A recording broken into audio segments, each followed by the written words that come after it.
also extended the search to our own personal vehicles. Under the direction of the Attorney General's office, the Department of Public Health executed an administrative search warrant on the OWL Veterinarian Clinic in Tamuning yesterday afternoon. The clinic was shut down and staff was ordered out for several hours as public health and law enforcement officials conducted their search.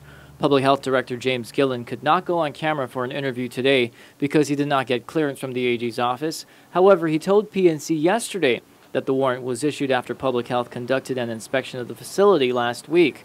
During that inspection, certain controlled or scheduled substances were on the premises. According to Gillen, OWL Clinic does not have a valid controlled substance registration and is not authorized to use the drugs. Gillen also said Judge Vern Perez issued an order prohibiting Dr. Joseph from dispensing the drugs which are used to care for pets.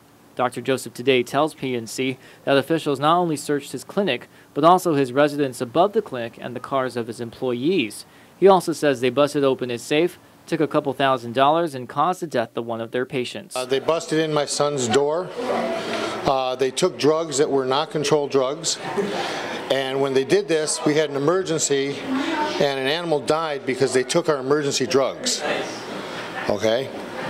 We would have been able to save this dog had they not taken those uncontrolled drugs.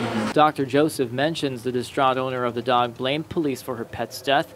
She was then arrested. And the police kicked everybody else out, and literally they started shoving their fingers in her face. So she slapped it away. They arrested her, took her down to the precinct, and eventually released her. Dr. Joseph reiterates they took the wrong drugs. He also says one officer crushed one of their cameras with his bare hands, and another one took another camera.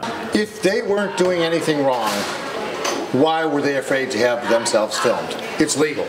Yesterday, veterinary technician Tevin Perez told PNC he was filming with one of the cameras for documentation when he was told by an officer he wasn't allowed to do that because of their search warrant. I still had the camera out, and from there, he covered the camera, and then he actually grabbed the camera out of my hands. And then he asked me to step to the side of the reception counter, which I did. And he grabbed me by my arm, and he basically explained to me how I could be putting their personal lives at risk by getting their faces on tape. Dr. Joseph believes the Attorney General doesn't have a good case against his clinic, and that will show when they meet in court tomorrow. He mentions his controlled substances license expired on April 30th. However, he reapplied on April 25th and received a letter saying it was being processed and completed. We're going to prove on Friday that I never had lost my controlled substance license. Gov Guam just is incompetent. Josh DeKenko, PNC News.